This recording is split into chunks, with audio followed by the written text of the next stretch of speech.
Selamat pagi. Kembali bersama saya Evangelis Inneke Wahyudi dalam acara Renungan 5 Menit bersama Bapak Gembala Muda Ade Sugeng Wiguno. Mari kita siapkan hati kita untuk firman Tuhan kali ini. Oke, shalom alaikum rekan-rekan semuanya, jumpa lagi dengan saya. Dan mulai hari ini kita akan masuk ke seri baru ya. Ini seri yang saya sebut seri Puri Tirta ya. Ini adalah nama tempat ini ya, Puri Tirta.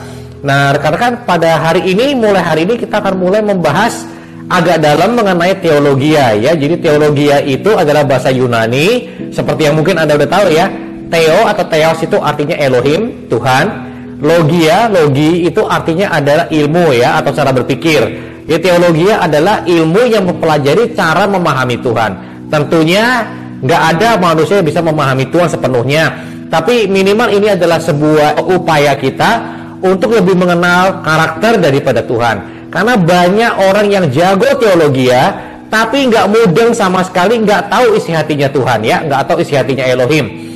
Oleh karena itu kita akan memulai pelajaran kita hari ini. Mungkin ke depan kita akan belajar lebih dalam mengenai firman Tuhan ya, atau lebih dalam mengenai teologia. Baik rekan-rekan semuanya, kita akan mulai dengan topik keselamatan ya.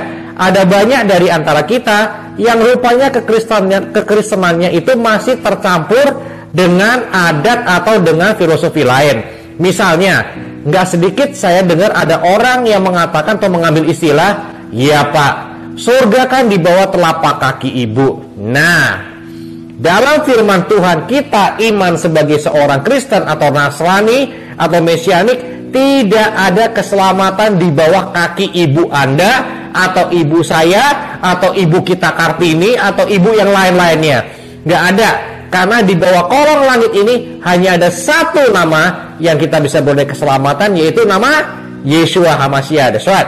Makanya Yeshua sendiri itu artinya Y, itu artinya dia laki-laki. He kalau bahasa Inggrisnya ya. Yeshua itu Y, dia laki-laki. Shua menyelamatkan. Yeshua itu merujuk pada Yahweh, nama Tuhan kita yang menyelamatkan. Oke, saya nggak akan bahas mengenai nama Yahweh pada hari ini. Cuma kalau Anda yang ngotot ya Pak, dari mana kita tahu Pak kalau Yod He Waw He yang memang tertulis dalam kitab sucinya orang Ibrani dibacanya Yahweh? Oke, pertanyaan bagus. Tapi saya mau tanya, kenapa Anda nggak pernah tanya ya, ALLAH gimana bacanya? Nggak pernah ada ngeributin kan? Kalau Anda nggak pernah ngeributin ALLAH gimana bacanya, kenapa Anda pakai nama itu untuk menyebut nama Bapa kita ya? Jadi teman-teman, mengenai Yod He Waw He dibacanya Yahweh, itu tentunya karena kakak kita atau orang-orang Ibrani, orang-orang Yahudi tahu gimana cara bacanya. Pak, bukannya orang Yahudi nggak boleh menyebut nama itu, mereka takut menyebut nama itu.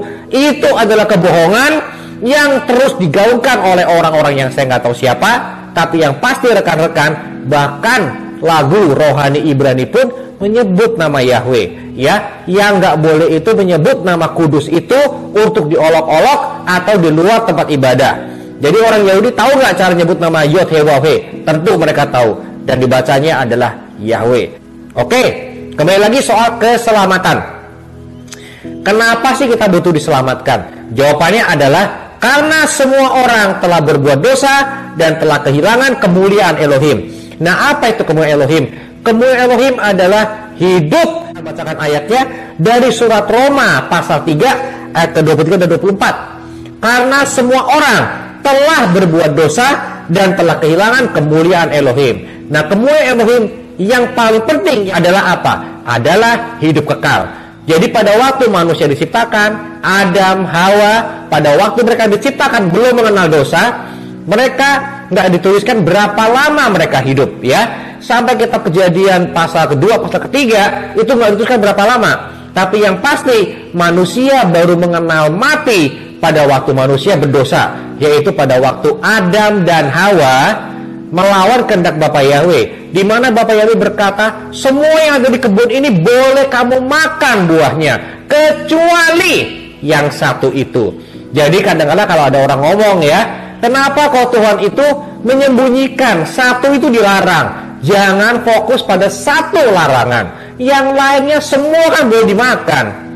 Ya, tanaman pohon-pohon itu di taman itu boleh dimakan semua kecuali satu. Ya, jadi yang dilarang cuma satu, sisanya boleh. Tanaman-tanaman pohon-pohon itu dimakan tuh sisanya boleh. Cuma satu yang nggak boleh. Jadi intinya teman-teman, ini bukan soal tanaman atau bukan soal pohon atau bukan soal buah, tapi ini soal melawan kehendak Bapa Yahweh. Bapa Yahweh berkata semuanya boleh kecuali satu itu. Satu doang yang nggak boleh ya, lainnya boleh ya. Ini mengenai kehendak Bapa Yahweh. Bapa Yahweh berkehendak yang satu itu jangan. Jadi bukan soal buahnya, bukan soal pohonnya. Jangan kita nanti masuk ke pembahasan buah apa itu, pohon apa itu, bukan itu ya. Tapi adalah soal kehendak Bapa Yahweh, semuanya boleh kecuali yang satu itu. Oke? Jadi karena manusia melawan kehendak Bapa Yahweh, manusia jatuh dalam dosa. Dan karena dosa satu orang, kita semua sebagai keturunan dari Adam dan Hawa, kita semua jatuh dalam dosa ya. Tapi jangan khawatir, oleh karena pengorbanan satu pihak juga, yaitu pihak Yeshua HaMashiach yang mati kayu salib untuk membeli kita, saya dan Anda, maka selamat juga semua orang ya. Jadi nggak apa-apa, itu adalah perwakilan ya. Karena satu orang semua berdosa, tapi nanti juga karena satu pengorbanan semua orang diselamatkan. Oke, saya teruskan dulu. Jangan sampai kita cuma di ayat ke-23 aja, karena semua orang telah berbuat dosa dan telah kehilangan kemuliaan Elohim. Tetapi oleh karena kasih karunia telah dibenarkan dengan cuma-cuma karena penebusan di dalam HaMashiach Yeshua. Sekali lagi, Yeshua adalah nama aslinya, mungkin Anda lebih kenal dengan nama Yesus Kristus. It's okay, itu pribadi yang sama. Jadi Yesus itu adalah transliterasi, bukan translasi ya, transliterasi dari nama Yeshua. Karena orang Yunani, orang Romawi tidak punya ya padanannya huruf Y ya. Jadi mereka nulisnya Y ya. Nah, Yeshua ditulisnya Yesus. Kenapa? Yesus tambah us, karena memang tradisi atau grammar ya, lebih tepatnya grammar Yunani yang dipakai oleh orang Romawi itu menambahkan us di belakang nama pria aja ya. Jadi nggak ada Elisabethus ya. Yang ada adalah misalnya aja Yakov, jadi Yakobus ya. Sama seperti Yeshua menjadi Yesus karena tambah US ya, untuk penghormatan kepada nama pria ya rekan-rekan. Jadi teman-teman, saya ulangi lagi, karena betul semua orang telah berbuat dosa dan telah kehilangan kemuliaan Elohim. Tetapi oleh kasih karunia telah dibenarkan dengan cuma-cuma, bukan karena kerja kita, dengan cuma-cuma karena penebusan di dalam HaMashiach Yeshua. Jadi kalau ada orang yang berkata pada kita, dan saya tahu ada seringkali orang ngomong sama kita, enak ya jadi orang Kristen, kalau dosa tinggal minta ampun, dihapusin deh dosanya. That's right. Jangan Anda seperti orang-orang Kristen lain atau orang Nasrani lain yang berkata, oh enggak semudah itu kok. It is that easy. It's that easy. It's that simple. Memang gampang, memang mudah. Kenapa? Karena itu adalah kasih karunia. Bukan karena kerja keras saya, kerja keras Anda, bukan karena kita saleh, no. Tetapi karena kasih karunia kita dibenarkan dengan cuma-cuma. Kasih karunia itu sendiri artinya adalah apa? Artinya adalah suatu pemberian yang kita nggak layak terima. Harusnya nggak dapat, tapi dapat. Harusnya nggak layak, tapi dilayakkan ya. Jadi kalau ada orang yang berkata, wah kalau saya nggak bisa melakukan Torah seperti yang Tuhan Yeshua HaMashiach lakukan, saya nggak layak masuk surga. That's right. Memang lu nggak layak masuk surga, gua juga nggak layak masuk surga. Itu bukan karena kita layak, bukan karena kita benar, tetapi karena kita diberi kasih karunia. Oh gitu, jadi gampang ya, cuma percaya aja selesai. Kalau percaya doang, setan juga percaya. That's right. Makanya buat saya dan Anda, firman Tuhan berkata, kalau kita dibenarkan karena apa? Karena kita percaya kepada Yeshua HaMashiach. Masalahnya, setan gak pernah ditebus oleh Tuhan Yeshua HaMashiach. Ya, jadi kalau ada orang yang panutannya itu setan, monggo mas. Bukan iman gua, bukan iman Anda juga saya harap. Tapi kalau ada yang patokannya itu setan, kalau percaya doang, setan juga percaya. Silakan kalau patokan Anda, panutan Anda Satan, silakan. Mungkin Anda emang anak setan, sehingga Anda memuja-muja Satan begitu tingginya. Patokannya Anda jadi setan gitu ya. It's okay, itu Anda, bukan saya, dan saya harap bukan Anda juga yang percaya kepada Yeshua HaMashiach. Karena keselamatan kita bukan karena benar, tapi karena dibenarkan ya. Dibenarkan itu adalah kasih karunia. Cuma-cuma. Rekan-rekan semuanya, hari ini kalau Anda juga masa khawatir akan keselamatan Anda ingin berdamai dengan Tuhan, saya cuma punya satu berita buat Anda menurut firman Tuhan yang saya pegang ini, yaitu apa? Kalau Anda ingin diselamatkan, Anda ingin Anda nggak binasa, firman Tuhan berkata apa? Karena begitu besar kasih Elohim kepada dunia ini artinya siapa? Saya dan Anda. Maka Ia mengaruniakan, memberikan. Karunia, ingat ya, karunia itu artinya pemberian cuma-cuma ya. Kasih karunia, bukan karena kita layak, tapi pemberian. Karena kasih Bapa Yahweh, sehingga Ia mengaruniakan putranya yang tunggal, yaitu Yeshua HaMashiach, supaya setiap orang yang percaya kepadanya, Yeshua HaMashiach, tidak binasa, melainkan beroleh hidup yang kekal. Firman Tuhan bilang, percaya aja. Oh, gampang ya percaya doang. That's right, percaya saja. Firman Tuhan nggak akan saya tambahin, nggak akan saya kurangi.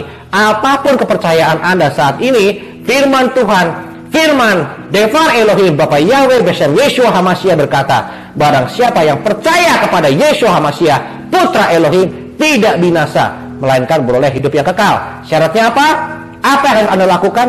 Cuma satu tindakan yang harus Anda lakukan, yaitu apa? Percaya kepadanya, Yeshua HaMashiach, beroleh hidup yang kekal, ya, tidak binasa, dan memperoleh hidup yang kekal. Jadi hari ini, kalau Anda khawatir akan keselamatan Anda, kalau Anda ragu-ragu, saya tegaskan sekali lagi, firman Tuhan berkata, Anda dibenarkan, diselamatkan oleh karena percaya, bukan karena perbuatan Anda, bukan karena amal Anda, bukan karena Anda doa puasa, bukan karena perbuatan baik Anda. No. Anda setelah menerima Yeshua HaMashiach dan diselamatkan, memang kita wajib berbuat baik. Kenapa? Karena firman Tuhan sekali lagi berkata apa? Karena kita ini diciptakan untuk perbuatan baik ya. Jadi memang wajar kita berbuat baik, bukan biar selamat, tapi justru karena sudah diselamatkan, kita kembali ke rencana Bapa Yahweh yang sempurna. Maka tugas kita adalah berbuat baik, memberitakan kebaikan Tuhan kita Yeshua HaMashiach, Bapa Yahweh, dalam nama Yeshua HaMashiach, bukan kebaikannya dengan kita menjadi saksi, bukan bersaksi doang, menjadi saksi dengan cara apa? Mengasihi sesama, berbuat baik, karena kita memang diciptakan untuk perbuatan baik. Dalam nama Yeshua HaMashiach, terima keselamatan daripada Bapa Yahweh, dalam nama Yeshua HaMashiach dan Ruach HaKodes, hari ini juga dalam nama Yeshua HaMashiach. Haleluya, amin. Telah kita dengarkan firman Tuhan untuk kali ini. Tuhan memberkati.